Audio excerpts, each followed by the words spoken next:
Bine v-am găsit, dragilor din Zodia Săgetător, oriunde v-ați afla. Bine ați venit la o nouă lectură generală pentru perioada cuprinsă între 11 și 17 august. Așa că, dragilor, toți cei care aveți Soarele, Luna, Venus, Ascendentul sau oricare alt aspect astral important pentru voi din harta voastră natală și care are legătură cu Zodia Săgetător, atunci această lectură este de asemenea și pentru voi. Ca de fiecare dată, dragii mei, nu uitați, deciziile, alegerile voastre vă construiesc propriul viitor.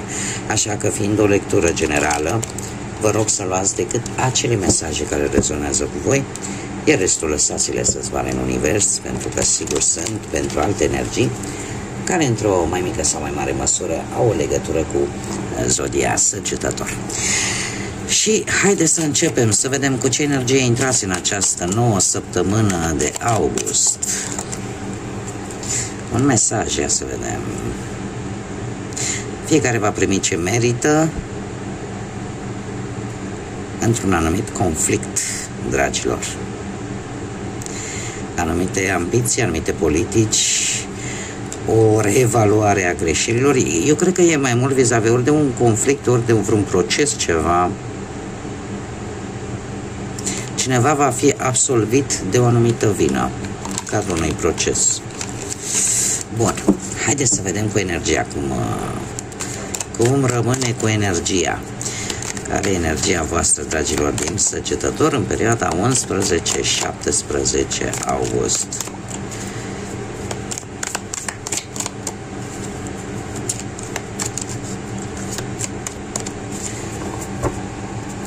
Dacă nu vrea, atunci facem așa.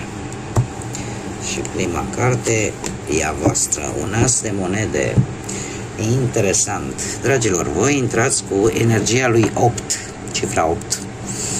O energie de ambiție, o energie de autoritate, de abundență, de reușită, de putere, dar ne anunță o schimbare.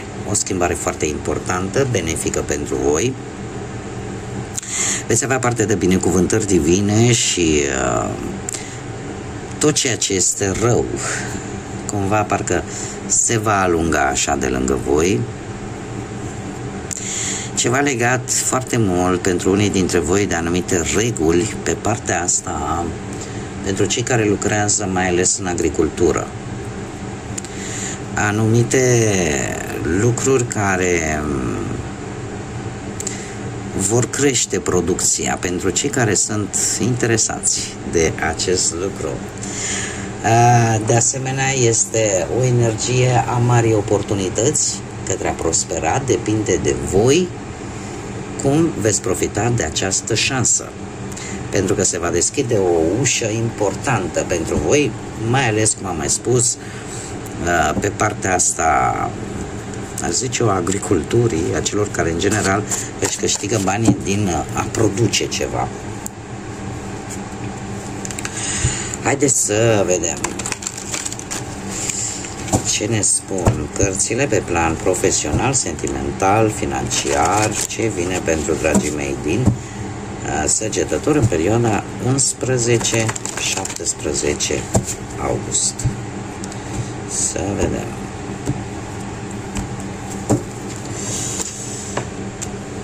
Da. Lucruri care se schimbă, dragilor.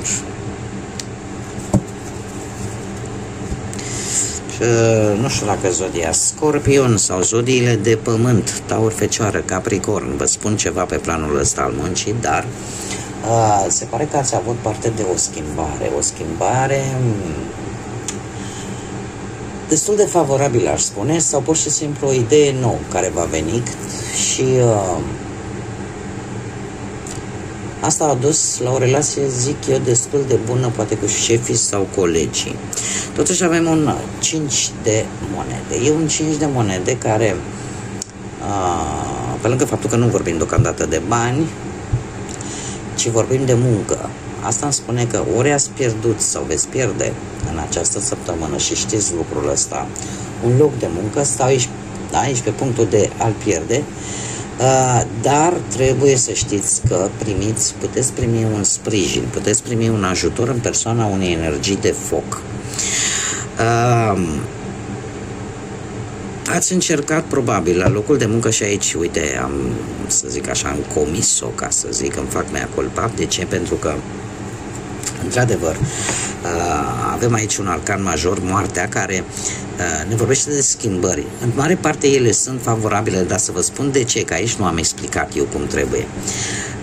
Voi ați încercat probabil să aveți o relație destul de bună, poate cu colegii, cu șefii voștri, cu asociații voștri, și cumva lucrurile să meargă într-o direcție favorabilă, dar există totuși ceva aici care, chiar dacă nu se vede acum, da? Ceva trebuia să se termine, ceva trebuia să, cum să spun, e ca și cum ai zice, relația voastră cu un anumit job, cu anumite persoane legate de muncă, cumva au ajuns la sfârșitul lor natural, sfârșitul lor firesc. Acum e posibil să se fi terminat un contract de muncă.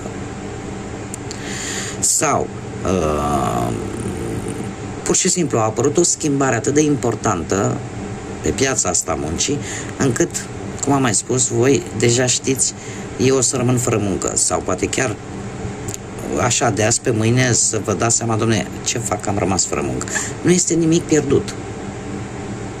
Această schimbare aparent negativă, indiferent cât de mult v-ați fi dorit voi să fie favorabilă, ea va fi percepută negativ, dar pe termen lung pentru voi va fi ceva pozitiv.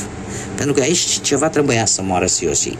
Adică da sau da, trebuia ceva să rămână în urmă. Ceva trebuia să se încheie. Sprijinul puteți primi din partea unei energii posibil feminine în mare parte, dacă nu și masculine, fiind o lectură generală, dintr-o zodie posibil de foc. Berbec, leu, săgetător, cineva cu putere. O persoană energică, o persoană dominantă, foarte decisă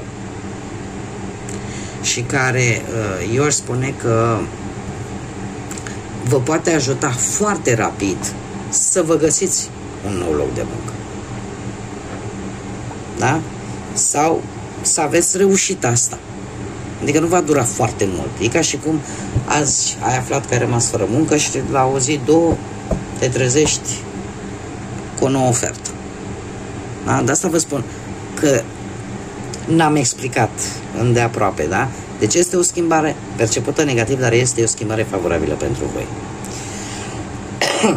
Mergem mai departe. Haideți să vedem cu banii. Cum să, dragii mei, din săgetător? Cu bănuții, cu bănuții, cu bănuții. De asemenea, cu bănuții. Stați așa, aici, la locul de muncă, o mică rectificare, e vorba de, acum dacă am spus de zodiile de foc, intuitiv posibil, dar sunt și zodii de pământ, Taur, Fecioară, Capricorn. Pentru că aici deja avem zodiile de foc. Deci cumva există o corelare, ca să vedeți. Nu știu de ce am spus la această regină de monede, am spus zodii de foc, dar sunt de fapt zodii de pământ, dar totuși vedem că și la bani îmi apar zodii de foc. Deci aceste două grupuri de zodii, atât de foc, la fel ca și voi, da? Berbec, leu, săgetător, cât și cele de pământ, Taur, Fecioară, Capricorn, vor fi foarte importante atât pe planul muncii, cât și pe plan financiar. Revenind la partea financiară, dragilor, nu știu, cred că ați fost în vacanță sau cheltuit ceva bănuți pe distracții, pe evenimente sociale, evenimente familiare. Săptămâna viitoare, mare atenție că va trebui să fiți foarte echilibrați în ceea ce privește banii. Cum îi drămuiți, ce intră, ce iese. Nu vă hazardați cu cheltuielile, chiar dacă eu aș zice, ori aveți vreo energie pe lângă voi care dintr-o dată i s-a pus pata, vreau să renovăm casa, vreau să cumpărăm cutare mobilă, vreau să zugrăvesc, vreau să-mi iau haine, vreau să-mi iau încălțăminte și chestii de genul ăsta. Este această tendință, mai ales pentru cei dintre voi care aveți și ascendentul în însăgetător, cu atât mai mult apare o tendință de a cheltui în haine, în decorațiuni, în reforme, da? Așa că trebuie să încercați să vă echilibrați un pic această tendință de a cheltui un pic fără măsură în următoarea săptămână. Da? Pentru că trebuie să fiți un pic atenți cam tot la ce bănuți intră și la cât se cheltuie. Haideți să vedem viața sentimentală. Viața sentimentală, prima dată, pentru cei care sunteți deja într-o relație, ori că ați celebrat de curând vreo căsătorie, cununie sau vreo celebrare în familie, ceva ați celebrat aici, lucrurile sunt bune. Aici avem chiar pe voi, sunteți foarte echilibrați, relația voastră este una echilibrată, vă sprijiniți cumva unul pe celălalt și cel puțin săptămâna viitoare va fi o săptămână în care efectiv simțiți nevoia să petreceți mai mult timp împreună, să faceți lucruri împreună, să vă puneți la plan vis-a-vis de un proiect împreună, da? Să concretizați voi așa o idee, un proiect care să vă îmbunătățească și mai mult viața și poate chiar viața voastră de relații. Așa că lucruri bune. Mergem mai departe. Cei care sunteți în singure, se pare că nu mai sunteți chiar atât de singuri, dragilor. Nu mai sunteți chiar atât de singuri, pentru că veți începe săptămâna cu un nou început pe partea amoroasă, dragii mei. O nouă relație foarte intensă. E ca și cum mai spune, domne, e ceva care devine un vis, care a devenit realitate. Iar lucrul ăsta vă va aduce fix acolo unde vă doriți cel mai tare, pentru că acest 10 de cupe îmi spune că relația asta se pare că are viitor și va deveni foarte importantă pentru voi. Este, nu știu dacă Zodia Vărsător vă spune ceva, dar este un început în care efectiv veți redescoperi iubirea, veți redescoperi dragostea și afecțiunea și acele lucruri atât de importante într-o relație. Haideți să vedem ce mesaj am pentru voi, dragilor din Săgetător, pentru perioada 11-17 august. Și avem un număr maestru 33, poate să vă spună sau nu ceva, care ne vorbește de compasiune și de acea capacitate de a putea fi util și pentru ceilalți. Pentru ceilalți se pare nostalgie despre este ideea de a te focusa acum și aici și a nu te lăsa purtat de ce ai fi putut face în trecut, pentru că acolo oricum nu mai poți interveni. Prezentul de azi va fi trecutul de mâine. Deci dacă azi nu faci ceva, acest regret va persista în fiecare zi. Deci nu putem schimba trecutul, putem schimba ceva acum, aici, pentru că acel prezentul de astăzi, așa cum am mai spus, va fi trecutul de mâine. Și cel mai important este să faci lucrurile la momentul prezent. Așa că nu mai tergiversați anumite lucruri pe care le tot amânați. Sunt lucruri și asta cu părere de rău, pentru că mereu, probabil că unii dintre voi își pun întrebarea, doamne, dacă aș putea să schimb ceva din trecut. Nu putem, dragii mei, nu putem. Nu putem, pur și simplu. Și o secundă care a trecut e deja la trecut. Nu mai pot să schimb nimic. Așa că axați-vă foarte mult pe prezent, aici și acum.